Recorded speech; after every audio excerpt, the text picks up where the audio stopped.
Hola gente. Bien, ¿por qué el liberalismo va en contra de las identidades históricas de los pueblos e incluso también de nuestras identidades personales? ¿Por qué quienes se llaman conservadores dicen defender la patria y la historia, pero en verdad son más bien un mueble funcional al liberalismo? Para desenredar este tema, hoy me voy a ayudar con el libro Nosotros y los otros, la problemática de la identidad, de Alain de Benoist. De este autor ya he hablado en el canal, autor francés que en su momento impulsó a la nueva derecha francesa y que viene publicando libros sobre estos temas desde hace ya décadas. Bien, para acercarnos a este tópico, lo primero que tenemos que hacer es preguntarnos algo muy básico, que a primeras parece simple: ¿qué es la identidad? Lo primero que se nos puede ocurrir es algo tan básico como que la identidad es quiénes somos, pero este tema tiene implícito algo más interesante.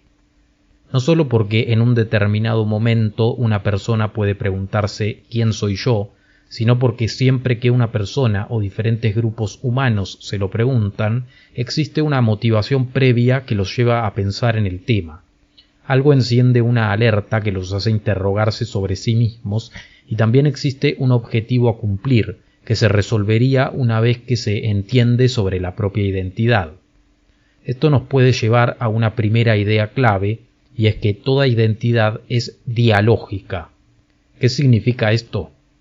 Bueno, significa que una persona o un grupo humano se hace la pregunta de quiénes somos cuando otra identidad exterior representa un marcado contraste con la propia, o aún más, cuando representa una amenaza para uno mismo. Si todos fuéramos un círculo, no existiría la necesidad de preguntarse sobre las características de esa forma. Es cuando aparecen otras formas que surge la necesidad de entender nuestros atributos. Esa observación de las diferencias es clave, porque ahí es cuando puede surgir la noción de un nosotros y un otros. Alain de Benoist cita correctamente a Giovanni Sartori cuando dice: la alteridad es el complemento necesario de la identidad. Somos lo que somos, de la manera en cómo somos, en función de lo que no somos y de la manera en que no lo somos. Ahora bien, saliendo de simples formas geométricas y hablando de la identidad de los humanos, podemos entender que ésta se construye con elementos como una herencia proveniente de nuestra comunidad, la cual nos da una filiación, es decir, nos da una pertenencia al grupo, tanto en el presente como al pasado.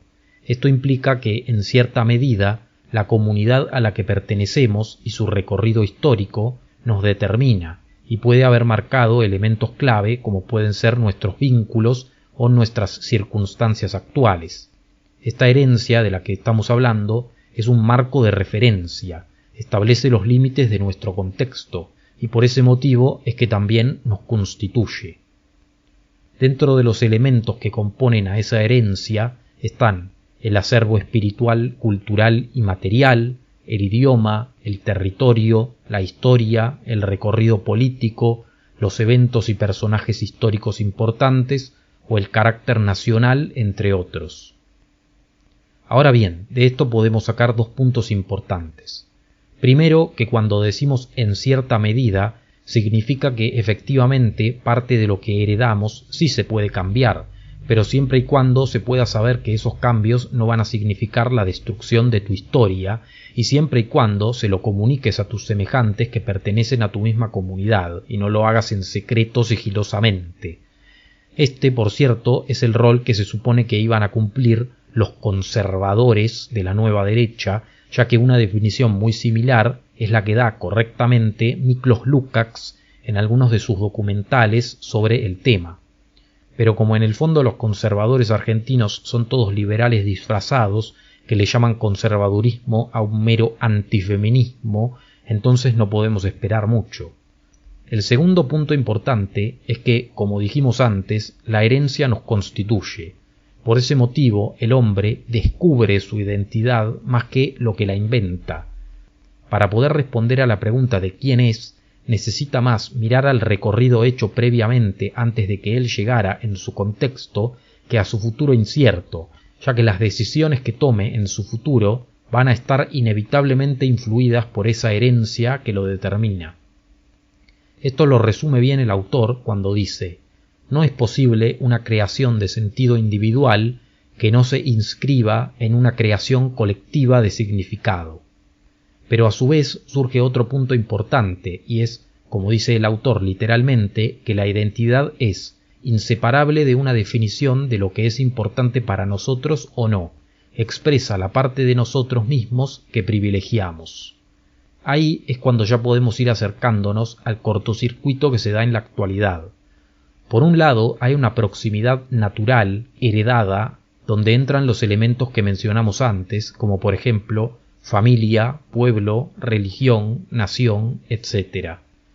Y por otro lado está la proximidad ideológica escogida, por ejemplo lo intelectual, la política, la filosófica, la religiosa, etc.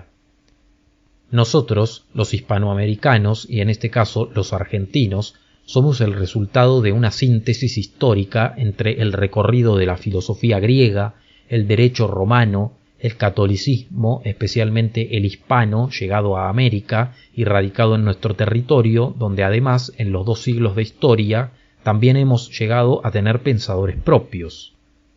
Esto nos ha hecho no pertenecer al bando imperialista del mundo, y en caso de que en otro lado haya conflictos, pensamos más en ayudar al necesitado de cualquiera de los 2 bandos que en ponernos del lado de quienes históricamente han hecho rapiña, imperialismo y traiciones. Ellos, los liberales y los libertarios, en cambio, son modernos y centrados en Europa y en Estados Unidos. Creen que el ser humano es una hoja en blanco y que a su identidad la construyen sobre la marcha. No creen que de la historia se puedan obtener respuestas para el presente, porque eso sería algo demasiado rígido y entraría en conflicto con el respeto irrestricto al proyecto de vida del individuo aislado y egoísta, que es su modelo ideal de persona. No creen que la ayuda al necesitado sea algo bueno y digno, porque para ellos no existe lo correcto ni el bien común, sino que solo existen interacciones entre individuos y todo resultado que se da entre ellos es justo.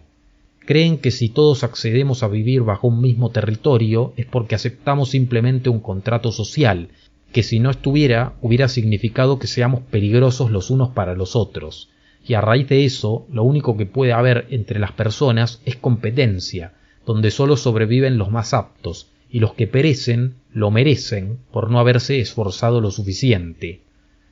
Tal es el grado en el que creen que solo compartimos territorio por medio del contrato social, que se han encargado históricamente de reducir la pertenencia a la tradición y a la nación a ser simplemente un ciudadano más sujeto de derechos, lo cual no es otra cosa que la semilla para que muchos comiencen a ver su identidad desde una perspectiva subjetiva, ligada a sus preferencias íntimas o al cuidado de los bosques, y que abandonen lo valioso que puede llegarnos desde otros momentos. Así es como llegamos a la política del reconocimiento, en la que diferentes grupos piden solo por sí mismos, para que se reconozcan sus derechos y pedidos individuales.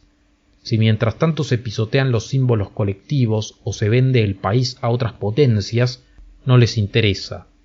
De hecho, a toda esa gente se la conforma convirtiéndolos en el perfecto homo economicus, en donde tu nación es simplemente una economía y a los habitantes indistintos que viven ahí solo les interesa que mejoren los números.